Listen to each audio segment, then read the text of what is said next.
ఈ సంక్రాంతి వేళ అందరూ ఆనందంగా పండగ జరుపుకునే సమయంలో రకరకాల కీడని ఒక్క కొడుకు పుట్టిన వారు తప్పకుండా ఇద్దరు ముగ్గురు కొడుకులు ఉన్న వాళ్ళ ఇంటికి వెళ్ళి ఒక్కొక్క రూపాయి అడుక్కొని ఆ డబ్బులతో గాజులు కొనుక్కొని వేసుకోవాలని, లేకపోతే ఒక జాకెట్ కొనుక్కొని కుట్టించుకోవాలని, లేదా ఒక కేజీ బియ్యం కొనుక్కొచ్చుకొని వండుకొని తినాలని, ఇలా రకరకాల విషయాలు చెప్తూ ఉన్నారు. ఇంకా ఇద్దరు కొడుకులు ఉన్న వాళ్ళు తింటూ ఉంటే వెళ్ళి ఒక బుక్క అడుక్కొని తినాలని, ఎలాగూ నమ్మకం ఉందని చెప్పి విచిత్రమైనటువంటి నమ్మకాలని పుట్టిస్తూ ఉన్నారు. 4 రకాల గాజులు వేసుకోవాలని, 5 రకాల గాజులు. ఎక్కడైనా ఒక్కో చీరకు ఒక్కో రకమైన గాజులు వేసుకుంటారు, లేదా కొంతమంది కొన్ని రకాల స్టాండర్డ్ గాజులు వేసుకుంటారు. అంటే ఈ మిగిలిపోయిన గాజులన్నీ అమ్ముడుపోవాలని, 2-3 గాజులు ఒక్కొక్క రకం అని అంటే మిగిలిపోయిన గాజులను అమ్ముడుపోవడానికి, అలాగే స్టోరేజ్ ఉన్నటువంటి జాకెట్ ముక్కలు అమ్ముడుపోవడానికి, ఇంకా రకరకాల మీ నమ్మకాల పేరుతో అందరినీ పిచ్చోళ్ళని చేసే ప్రక్రియ. ఎవడు పుట్టించాడు అంటే స్పెసిఫిక్గా పలానా వ్యక్తి పుట్టించాడు అనేది ఉండదు. నిజంగానే మానవ సంబంధాలు పెంపొందించడం కోసం ఇది ఉపయోగపడుతున్నాయా అంటే అది కాదు. ఒకసారి మీరే ఆలోచించండి. ఈ ఒక కొడుకు ఉన్నవాళ్ళు ఇద్దరు అంతకంటే ఎక్కువ మంది కొడుకు ఉన్న వాళ్ళని అడగడానికి వెళ్ళి డబ్బులు తీసుకొని కొనుక్కోవాలంటున్నారు. ఇది రూపాయి అడుక్కోవడం వరకు బాగానే ఉంది, కానీ అసలు పిల్లలు కాని వాళ్ళు ఎంత కుమిలిపోతారు. కొడుకులు లేని వాళ్ళు ఈ సందర్భంలో చుట్టుపక్కల ఉన్న వాళ్ళందరూ గాసిప్స్ ముచ్చట్లు పెట్టుకుంటూ ఉంటే, ఈ అక్క తీసుకుంది, ఆ అక్క తీసుకుంది, ఆ అత్తమ్మకి ఇచ్చాను రూపాయి, ఈ అత్తమ్మకి ఇచ్చాను అని అనుకున్నప్పుడు అయ్యో నాకు కొడుకులు లేరు అని వాళ్ళని మానసికంగా ఐసోలేట్ చేసి కుమిలిపోయేలా చేయటమే కదా. ఒకసారి ఆలోచించండి. అలాగే పిల్లలు కాని వారు ఉంటారు. అంత మాత్రాన పిల్లలు కనకపోతే మనుషులు కారా? ఉన్నత స్థాయికి వాళ్ళు ఎదగరాదా? గొప్పగా బతికే అవకాశం లేదా? దత్తత తీసుకునే వాళ్ళు ఉంటారు. కొంతమంది దత్తత తీసుకునే వాళ్ళు ఉంటే నీకు సొంత కడుపులో పుట్టిండా కొడుకు, నువ్వు దత్తత తీసుకున్నావు కదా అని. అంటే దీని సైడ్ ఎఫెక్ట్స్ ఎవరు ఆలోచించట్లేదు. కేవలం ప్రజల్లో ఉన్న నమ్మకాలను ఆసరాగా చేసుకొని ఇలాంటివి పుంకాలుగా పుడుతూ ఉన్నాయి. ఇది చాలా దుర్మార్గము. ఒకవైపు సైన్స్ అండ్ టెక్నాలజీ డెవలప్ అవుతూ విశ్వం మన చేతిలో ఉంటుంది. ప్రపంచంలో ఏ విషయమైనా తెలుసుకునే చైతన్యం మనకు వస్తూ ఉంది. ఇలాంటి రిలేషన్స్ మనందరం మొక్కలను నాటుదాం అనడంలో ఎవడు ప్రయత్నం చేయడు. లేదా మనం ప్లాస్టిక్ వినియోగాన్ని పూర్తిగా తగ్గించుకుంటూ వేద్దాం, రీసైక్లింగ్ చేసుకుందాం అనే దాని మీద ఎవ్వరూ ఉండరు. నీటిని పొదుపు చేద్దాం, లేదా మనం ఆరోగ్యం గురించి 10 మందికి చెప్పుకుందాం. మద్యపానం నిషేధం, ఏ ఇంట్లో నుంచి అయితే పూర్తిగా మద్యం సేవించరో ఆ ఇంటికి ₹1 గిఫ్ట్గా ఇద్దాం అనుకుందాం. ఎన్నో చేయొచ్చు. చదువు ఆపేసిన పిల్లల్ని చదివించడం గురించో, లేదా ఉపయోగం లేని పనికిమాలిన ఖర్చులు తగ్గించుకునే వాళ్ళని అభినందించే ప్రోగ్రాము. చెయ్యి కలుపుదాం, నీటి చుక్కను కాపాడుదాం, చెయ్యి కలుపుదాం, అక్షరాస్యతను పెంపొందించుదాం, మనిషికి మనిషి ఓదార్చుకుందాం, ఆత్మహత్యలను తొలగించుకుందాం, మద్యపానాన్ని పూర్తిగా తరిమివేద్దాం, ఒక చెయ్యి కలుపుకుందాం, ఆరోగ్యం పైన చర్చించుదాం, సంపూర్ణ ఆరోగ్యాన్ని సాధించుదాం, పిల్లల చదువుల గురించి చర్చించుదాం, మధ్యలో చదువు ఆపడాన్ని అడ్డుకుందాం, ప్రభుత్వ విద్యా వ్యవస్థల్ని కాపాడుకుందాం, ముందు జాగ్రత్తగా తెలుసుకొని ఆరోగ్యంగా జీవించుదామనే సమాజం మొత్తానికి ఉపయోగపడే ఏ విషయాల మీద కూడా ప్రజలు కనెక్ట్ కాకుండా ఇదంతా అధికారులు చేయాలి, పాలకులే చేయాలని చెప్పేసి అటు పాలకులు అధికారుల మీద వదిలేస్తున్నారు. ఈ పనికిమాలిన అర్థం లేని ఆచారాలని మాత్రం, మూఢత్వాన్ని మాత్రం గుడ్డిగా నమ్ముతూ మోసపోతూ ఉన్నారు.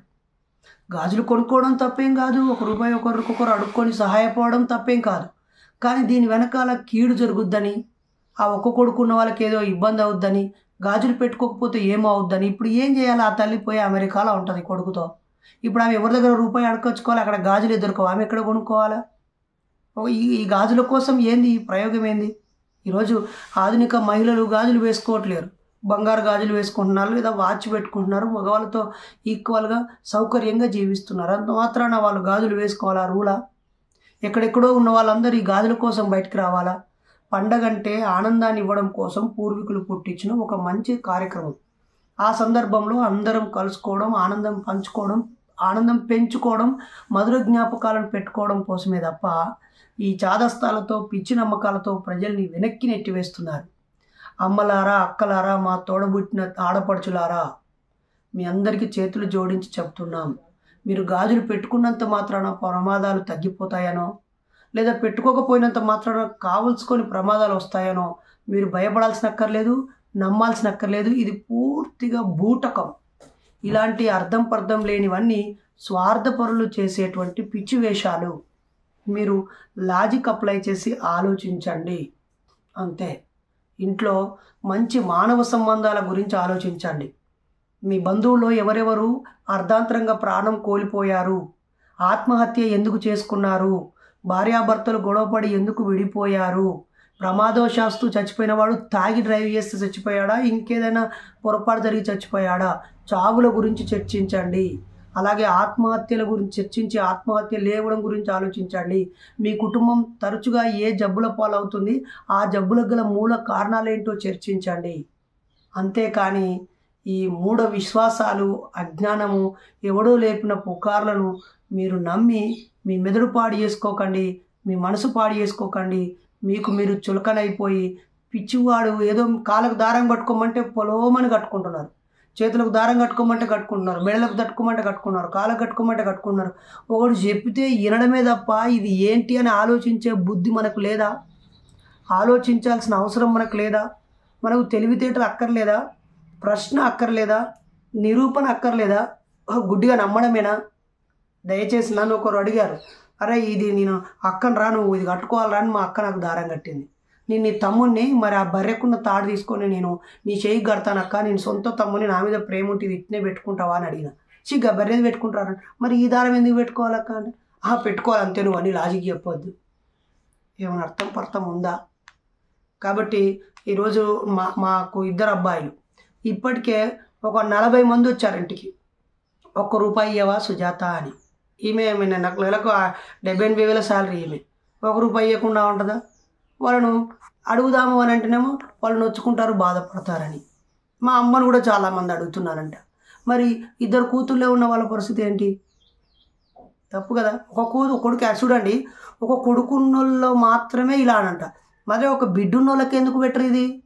అంటే బిడ్డ అంటే వివక్ష. అంటే ఒక్కొక్క కొడుకు అనగానే ఒక్క కొడుకు వాడి ప్రాణాలు కాపాడుకోవాలి కాబట్టి ఈ తల్లి పోయి కట్టుకొచ్చుకుంటుంది. బిడ్డలు ఉన్న వాళ్ళందరూ కట్టుకోవాలని అంటారా? అనరు. ఎందుకంటే మళ్ళీ బిడ్డకి ఇదో రకమైన చాదస్తము, మూఢనమ్మకం. దీనిలో కూడా లింగ వివక్ష ఉంటుంది. తల్లులకు ప్రేమ ఉంటుంది, కొడుకుల మీద అయినా బిడ్డల మీద అయినా. ఆ ప్రేమను ఆసరాగా చేసుకొని ఈ మూఢనమ్మకాన్ని ముడిపెట్టి సమాజంలో ఇలాంటివి కొనసాగిస్తారు. రేపు ఆ నమ్మకాలు అట్నే ఉంచి మీ కొడుకు కీడు జరుగుద్దంటే ఏ పనైనా చేస్తారు. ఆ మధ్య కొబ్బరికాయలు కొట్టించారు, అంతకుముందు చెట్టుకు పూజ చేయించారు, దానికంటే ముందు ఎన్నో అన్నీ జరుగుతూ ఉన్నాయి.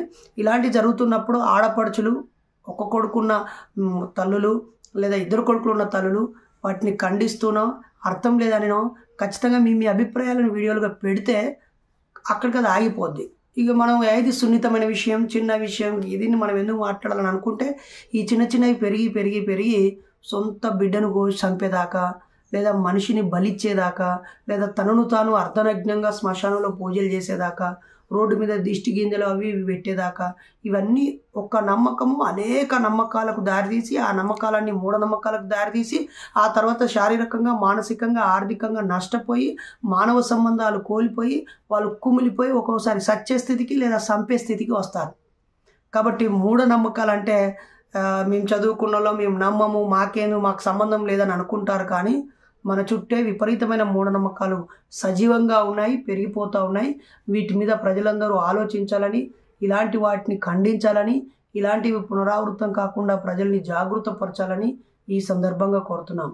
నేను మీ సోదరుడు డాక్టర్ బైరి నరేష్. ఏ కీడు లేదు. నువ్వు చేసే చర్యకు ప్రతిచర్య ఉంటుంది, నువ్వు చేసే పనికి ఫలము ప్రతిఫలము ఉంటుంది. అంతే తప్ప ఒక కొడుకు పుట్టినంత మాత్రాన గాజులు పెట్టుకున్నంత ఎవరైనా మానిటరింగ్ చేస్తారా పైనుండి? ఈమె ₹1 అడకచ్చుకున్నదా, గాజులు బరాబరి పెట్టుకున్నదా అని చెకింగ్ చేసి, ఈమె పెట్టుకోలేదు కాబట్టి ఈమె కొడుకు కీడు చేయించి, ఈమె కొడుకు యాక్సిడెంట్ చేయించి, ఈమె కొడుకును చంపించి, ఈమె కొడుకు రోగం అప్పియాలని పైన ఎవరైనా అబ్జర్వేషన్ చేస్తూ ఉంటారా? ఏమన్నా ఉందా? ఒకసారి ఆలోచించండి. ఓట్లు అంటే నువ్వు డబ్బులు వేసినా కాబట్టి పలానా డేట్ రోజు ఓపెన్ చేసి లెక్క పెడతారు. పలానా బూత్లో పలానా ఓట్లు వచ్చినాయి, ఇంత పర్సెంటేజ్, ఈ ఓట్లతో వీళ్ళు గెలిచిరు, వీళ్ళు ఓడిపోయారని తెలుస్తుంది. మరి పైన ఈ కీడు నువ్వు లెక్క పెట్టేటోడు వాడు ఉన్నాడా? పైన గాలే లేదు కదా. చంద్రుడి మీదకి మనిషి భారతదేశం నుంచి కూడా రాకెట్ పోయింది కదా. ఓరుండి మరి మొత్తం ఈ దేశంలో మొత్తం ఒక్కొక్కరు ఎంతమంది ఉన్నారు, వాళ్ళు ఒక్కొక్క రూపాయి అడకచ్చుకొని గాజులు పెట్టుకున్నారా పెట్టుకోలే అని ఎవడు చెకింగ్ చేస్తాడు? పోనీ ఈ ఒక్క భారతదేశంలో ఉన్న ఆడోళ్ళకే ఈ కీడ, మరి పక్క రాష్ట్రం ఉన్న కర్ణాటకలో ఎవరు చేస్తలేరే, ఆ పక్కన కేరళ వాళ్ళు చేస్తలేరు కదా, కింద తమిళనాడులో అసలు చేతనే లేరు కదా. ఇదంతా కదా ఈ దేశం విడిచిపెట్టి ఇక చైనా వాళ్ళు, ఇటు అమెరికా వాళ్ళు, అటు జర్మనీ, జపాన్ వాళ్ళు, మలేషియా, సింగపూర్ వాళ్ళు, ఇటలీ ఈ దేశంలో చేస్తున్నారా? ఆ పక్కపొంటి దేశంలో యుద్ధం జరిగి చచ్చిపోతూ ఉన్నారు. వాళ్ళకి ₹1 వాళ్ళకి దానం చేయండి, ఉపయోగం ఉంటుంది. లేదా దేశాన్ని రక్షించడానికి సైనికులు కాపలా కాస్తున్నారు. వాళ్ళు మీ ఊర్లో ఎవరైనా ఉంటే ఈ పండక్కి ఏదైనా ఒక సైనికుడు మీ ఊరికి వస్తే పోయి తలా ₹1 పెట్టి ఆయనకు ఒక సెల్యూట్ చేయించుకొని రండి, అరే మన ఊరు నుంచి దేశాన్ని కాపాడుతున్న సైనికుడు రాని. లేకపోతే ఎవడన్నా మీ ఊళ్ళో రైతు ఆత్మహత్య చేసుకుంటే తలా ₹100 ₹1000 వేసి ఆ చనిపోయిన ఆ రైతన్న కుటుంబాన్ని ఆదుకోవడానికి సాయం చేయండి. లేదా మీ చుట్టుపక్కలనే వికలాంగులు ఉంటారు, రకరకాల వైకల్యంతో ఉంటారు, వాళ్ళు అడిగితేనే, అడగకుండా వాళ్ళకి దానం చేయకండి. వాళ్ళ పరిస్థితిని చూసి వాళ్ళకి రకరకాలుగా సపోర్ట్ చేయండి. ఫీజు కట్టలేకుండా చదువు ఆపేసిన వాళ్ళకి ఫీజులు కట్టండి. మంచి టాలెంట్ ఉండి గొప్ప ర్యాంకు సాధించి పైసలు లేక పై చదువులకు పోనోళ్ళు ఉంటారు, వాళ్ళకి ఇంత సాయం చేస్తే వాళ్ళు తిరిగి సమాజానికి రుణపడి ఉంటారు. పనికొచ్చే విషయాలు పక్కకు పెట్టి పనికిమాలిన విషయాల మీద మనం ఇలాంటి వాటిని నమ్మొద్దని సందర్భంగా కోరుతున్నాను. Thank you.